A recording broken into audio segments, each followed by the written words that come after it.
Hi dear students and welcome to my tutorial. Mother's Day is too near and that's why I tried my fast as possible to prepare a new canvas art for you. And here it is, a beautiful canvas art for you on the Mother's Day. You can make it, gift it to your mom, even decorate in the house and you can just feel up like a mother, the reflection, holding up the child, as the nice salutes in there, a nice tree, a far away nice scenery. So let us come forward and see what are the materials required in preparing over this Mother's Day canvas art. The materials required are your canvas. It is 40 by 50 centimeter, 40 by 50. Okay, you can make a shorter one also. It all depends upon your skills, your art. Okay, and bigger also.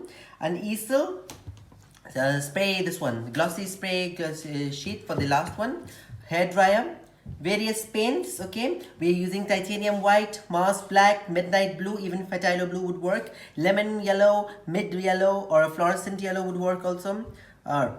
Candium red, primary red, crimson red, all that is also fine.